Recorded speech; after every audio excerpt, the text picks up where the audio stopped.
마음과 마음을 연결하다. MBC 충북.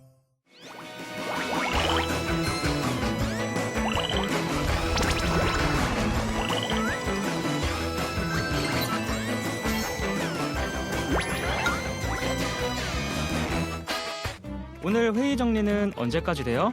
자료 오늘까지 줄 수 있죠? 그러다가 오늘 또 야근하겠네. 서둘러요. 아, 진짜 밝을 때 퇴근하는 게 소원이다, 소원이야. 잠 좀 자자, 잠 좀. 점심 먹으러 갑시다. 아, 저는 할 일이 있어서 조금만 더 있다가 먹을게요. 아, 좀 건조한가? 왜 이렇게 간지럽지? 피부가 왜 이렇게 아프지? 혹시 감기 몸살인가? 이게 뭐야? 아, 가렵기도 하고 아프기도 하고 빨리 병원에 가봐야겠잖아. 피부염이 아니라 대상포진이네요. 아직 초기니까 빨리 치료 받으시는 게 좋겠습니다. 제가 대상포진에 걸렸다고요? 대상포진 초기 증상으로 아파하는 사연이었습니다. 오늘 활기찬 클리닉에서는 대상포진과 치료법에 대해 알아볼게요. 네, 여러분의 활력 넘치는 인생을 위해 활기찬 클리닉 함께 하시죠. 네, 활기찬 클리닉 오늘은요, 대상포진의 원인과 치료법에 대해서 알아봅니다. 김성덕 원장님 모셨습니다. 안녕하세요. 네, 안녕하세요, 안녕하세요. 원장님. 네, 안녕하세요. 안녕하세요. 네, 반갑습니다. 잘 지내셨죠? 네, 잘 지냈습니다. 네, 추석 연휴 잘 보내셨나요? 네, 잘 보냈습니다. 아니, 저희가 오늘 대상포진에 대해서 이렇게 이야기 나눠볼 텐데 네. 항상 이맘때가 되면 이 주제를 가지고 맞아요. 이야기를 하는 것 같아요. 네네네. 네, 대상포진 일단 무엇인지 한 번 더 자세히 좀 소개 좀 해주시죠. 네, 알겠습니다. 그 대상포진이란 뜻은 네. 띠대 모양 상이라는 한자를 사용하는 네. 띠 모양의 피부 발진을 의미하는데요. 네. 그 원인은 수두 대상포진 바이러스가 재활성화가 되는 것인데 아, 사진에 보이는 것처럼 어렸을 적에 수두를 앓고 나면 네. 수두 바이러스가 몸에서 없어지는 것이 아니라 우리 몸의 신경절에 잠복을 하고 있다가 어머. 면역력이 약해지는 상황에서 네. 다시 바이러스가 재활성화되면서 네. 특징적인 피부 증상, 아까 띠 모양의 발진이 나타나는 것을 의미합니다. 그렇군요. 네. 뭐 앞서서 일러스트를 통해서 보니까 가렵고 아픈 증상이던데 네. 선생님 뭐 어떤 증상들이 있을까요? 증상은 대개는 피부 증상이 가장 특징적인 증상이고요. 네. 하지만 피부 증상이 나타나기 전에 전구 증상이라고 하여서 발열, 권태감, 독감 증상 등에 대한 전신 증상들이 나타날 수 있고 네. 또한 피부에 가려움증이나 통증들이 나타나는데 네. 이때의 통증들은 되게 칼로 베는 듯한 느낌, 타는 느낌, 날카롭게 찌르는 느낌 등에 대한 신경통에 대한 증상들을 주로 발생을 하게 됩니다. 네. 그래서 이런 전구 증상이 있어가지고 네. 환자분이 피부 증상이 있어서 병원을 내원했을 때 네.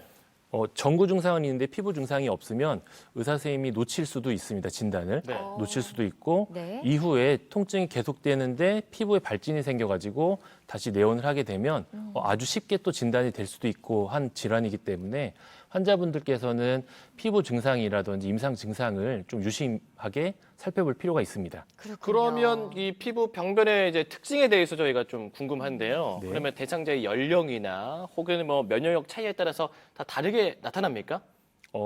피부 병변은 되게 다 특징적으로 비슷하게 나타납니다. 네. 대개는 편측성이라고 표현을 하는데요. 측성. 네, 네. 몸의 한쪽에만 이렇게 피부의 병변이 나타나고 그래요? 왼쪽은 왼쪽, 오른쪽은 오른쪽. 왼쪽은 왼쪽, 오른쪽은 오른쪽 이렇게 네. 나타나게 네. 되고 보통은 붉은색의 홍반 위에 물집이 잡힌 형태로 나타나게 됩니다. 네. 이러한 그 위치는 네. 신경이 지나가는 곳을 우리가 이제 신경이 담당하고 있는 영역을 피부 분절이라고 표현하는데 네. 피부 분절의 패턴에 맞춰서 대개는 증상이 나타나게 됩니다. 이렇게 만약에 배꼽, 화면에 보이는 것처럼 배꼽 주변에 수포가 이렇게 나타나게 되면 그렇네요. 이거는 우리가 흉추 10번이 담당하고 있는 피부의 영역이기 때문에 흉추 10번의 신경에 수두 대상포진 바이러스가 지금 문제를 일으켰구나 판단을 하고 네. 네. 환자가 증상이 심하거나 통증이 심할 경우에는 흉추 10번의 신경에 주사 치료 등을 통해서 통증을 조절해 준다고 볼 수 있습니다. 그러면 그렇군요. 지금까지 지금 네네. 이제 저희가 세 가지 피부 병변의 특징을 이렇게 들어봤는데 네. 그 연령이나 면역력 차이에 따라서 다르게 나타나는 겁니까? 연령이나 면역 차이가 있어도 대개는 비슷하게 나타나지만 네. 대개는 연세가 많으시고 면역력이 떨어지시는 분들, 네. 후천성 면역 결핍증이라든지 네. 악성 종양을 앓고 있다든지 이런 분들에서는 피부 분절의 패턴을 벗어나서 네. 전신으로 나타나는 전신 포진의 형태로도 나타날 수 있는데 그거는 좀 심각한 질환의 형태로 이행할 수도 그렇겠네요. 있다고 볼 수 있습니다. 그렇군요. 네네네. 이렇게 증상이 나타나면 얼른 올바른 진단을 받고 네네. 치료를 받아야 되잖아요. 음. 검사를 네네, 받아야 맞습니다. 되는데 어떤 검사를 좀 받게 될까요? 이론상으로는 피부 병변 자체를 이렇게 채취하여서 우리가 현미경으로 봐가지고 어떤 포진의 형태를 볼 수 있는데 네. 그것들이 단순 포진인지 대상 포진인지 크게 구별이 잘 되지는 않고요. 오. 또 우리가 코로나 바이러스 검사하는 것처럼 PCR 검사 같은 것들을 해볼 수 있는데 네. 대개는 이 대상 포진 자체는 워낙 특징적인 임상 증상 네. 그리고 피부 병변이 있기 때문에 대개는 이 부분을 통해서 대부분이 다 진단이 가능하고 네. 그에 따른 치료들을 다 할 수 있다고 볼 수 있습니다. 그렇군요. 네. 그러면 어떤 치료를 하는 겁니까? 치료. 치료 자체는 항바이러스제를 복용하는 게 가장 중요하고요. 네. 네네. 항바이러스제 자체는 포진이 발생하면 대개 72시간 이내, 3일 이내에 약을 먹는 게 중요하다고 하고 아. 약물 치료와 함께 통증 치료를 적극적으로 해줘야 됩니다. 네. 대상포진 치료에 대한 주된 목적 자체가 포진 후 신경통이 남는 것을 예방하는 것에 있기 때문에 네. 네. 통증이라든지 약물 치료들을 통해서 초기에 적극적으로 치료하는 것이 가장 중요하다고 볼 수 있습니다. 그렇군요. 네. 대상포진을 한번 겪고 나면 네네. 어쨌든 계속 남아있다고 아까 말씀을 하셨잖아요. 네. 근데 치료를 하고 나서 좀 경과는 좀 좋을지 아니면 합병증은 없는지 이런저런 궁금증이 좀 생겨요. 네네. 선생님 네네. 말씀 좀 부탁드릴게요. 대상포진을 한번 앓고 나면 어쨌든 수두 대상포진 바이러스에 대해서 우리 몸이 면역 체계를 갖추고 있기 때문에 네네. 대개 1년 안쪽에는 다시 잘 발생하지는 않고요. 하지만 한 10년 정도가 지났을 때는 한 5에서 10% 정도는 재발을 좀 한다고 보고 있습니다. 네, 네. 아까 얘기한 것처럼 바이러스 자체가 몸에서 없어지는 것이 아니라 남아있기 때문에 네. 언제든지 면역력이 떨어지면 또 발생을 할 수 있습니다. 이렇게 아까 얘기한 것처럼 항바이러스제를 복용을 하는 게 중요한데 복용하고 나서는 치료는 잘 되는 편입니다. 잘 되는 편인데 다행이네요. 합병증이 가장 문제고 어떤 합병증. 합병증이? 네, 그래서 그 합병증이 대상 포진 후 신경통, 포진은 없어졌는데 통증이 계속 남아 있는 겁니다. 네. 그래서 그거를 예방하는 게 중요하고 대개 대상 포진 후 신경통이 남는 경우가 네. 연세가 많으시거나 음. 그리고 포진이 심하게 있었던 분, 피부 발진 심하게 있었던 분, 네. 그리고 통증이 심했던 분, 그리고 면역이 떨어지신 분들, 그러니까 악성 종양을 앓고 있거나 장기 이식 후에 면역 억제제를 복용하고 계시거나 후천성 면역 결핍증, 당뇨가 있는데 당 조절이 잘 안 되시는 분들은 포진 후 신경통이 남을 수 있는 확률들이 높기 때문에 네. 그때는 이런 분들 특히나 더 초기에 약물 치료나 통증 치료를 적극적으로 하셔야 됩니다. 그렇군요. 그 다음 질문으로는 저희가 그 예방법에 대해서 이제 여쭤볼 텐데요. 네. 그 이야기 들어보니까 면역력 이야기를 자주 하시더라고요. 그러면 네네네. 면역력이 떨어지지 않게 이렇게 좀 예방하는 방법이 가장 중요하겠네요. 일단은 네. 그 부분이 사실은 가장 중요할 것 같습니다. 면역력이 떨어지지 않게 어떤 운동을 한다든지 뭐 면역력을 챙기기 위해서 뭐 음식을 잘 복용한다든지 영양제 이런 네네. 거요. 영양제도 중요할 수 있을 것 같고요. 네네. 그게 가장 중요할 것 같습니다. 면역력 자체가 가장 중요할 것 같고 네. 하지만 어쨌든 우리나라에서 대부분 시행하고 있는 거는 예방 접종을 예방접종. 시행을 하고 있습니다. 예. 네. 네. 그래서 예방 접종이라고 하는 것은 우리나라에 뭐 두 종류가 있으나 다 똑같은 종류이고요. 네. 대개는 예방 접종을 하게 되면 그 예방 접종을 통해서 우리 몸이 수두 바이러스에 대해서 면역 체계를 갖추는 것인데 그게 한 10년 정도 유지된다고 합니다. 저는 아직 그 네. 대상포진에 대한 예방 접종을 받은 적이 없는데 그러면 네네. 저희 뭐 20대, 30대부터 이렇게 좀 맞아야 되는 겁니까? 아닙니다. 그렇지는 않고 우리나라에서 권장하고 있는 거는 60세 이상에서 좀 권장을 하고 있고요. 포진을 앓으셨던 분들은 네. 6개월이나 12개월 이상 지난 다음에 이렇게 예방 접종을 권장을 하고 있습니다. 네네네.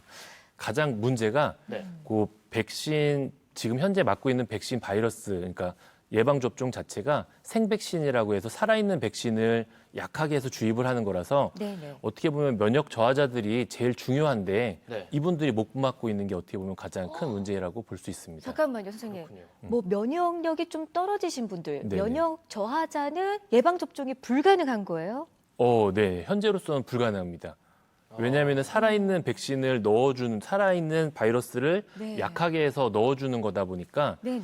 이것이 몸에 들어왔을 때 면역이 떨어지신 분들은 수두가 엄청 심하게 올라올 수 있기 때문에 네. 이게 불가능하고 다만 이제 현재 이제 미국에서는 만들어진 백신이 있습니다. 네. 이제 우리가 생백신, 사백신이라고 하는데 네. 사백신이라고 하는 게 만들어져서 네. 시행을 하고 있고 이것에 대한 효과가 상당히 좋다고 합니다. 그래서 한 번 맞게 되면 예방률이 거의 90% 이상이라고 하고 면역 저하자들도 맞을 수 있기 때문에 아마 조만간 국내에도 맞을 수 있지 않을까 생각하고 있습니다. 그렇군요. 그거는 네. 좀 기다려봐야 되는 문제겠네요. 네. 자, 오늘 저희가 대상포진에 관한 이야기를 하고 있긴 한데요. 단순포진이라는 것도 들어봤거든요. 네네. 단순포진, 대상포진 좀 어떤 차이가 있을까요? 단순포진이랑 대상포진은 이렇게 구별하는 것 자체가 쉽지는 않은데요. 네. 되게 단순포진은 우리가 피곤할 때 입술에 이렇게 주변에 나는 것들이 이제 헤르페스 단순 포진 같은 게 올라오는 경우가 많아서 네네. 위치에 따라서 좀 구별을 해볼 수 있고 대상포진 자체가 워낙에 신경절의 피부 분절에 따라서 나타나는 띠 모양이 특징적인 발진의 형태를 갖고 있기 때문에 위치에 따른 거 그리고 통증, 대상포진은 통증을 동반을 많이 하기 때문에 통증에 따른 거 이런 임상 증상으로 좀 구별을 해볼 수가 있을 것 같습니다. 알겠습니다. 저희가 대상포진의 원인과 이렇게 좀 치료법에 대해서 이야기하고 있는데요. 마지막으로 원장님 강조하고 싶은 말씀 있으면 좀 남겨주시죠. 네. 대상포진 자체는 어쨌든 면역력과의 중요성이 있기 때문에 평소 면역력을 키우기 위해서 적당한 운동 같은 것들을 하는 것들이 상당히 중요할 것 같고요.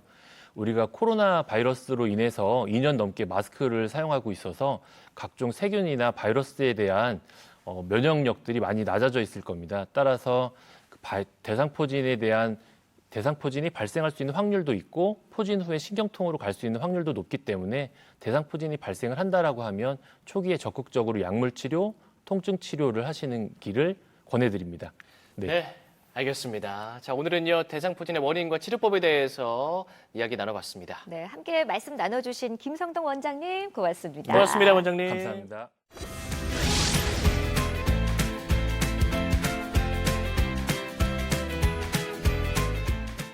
마음과 마음을 연결하다 MBC 충북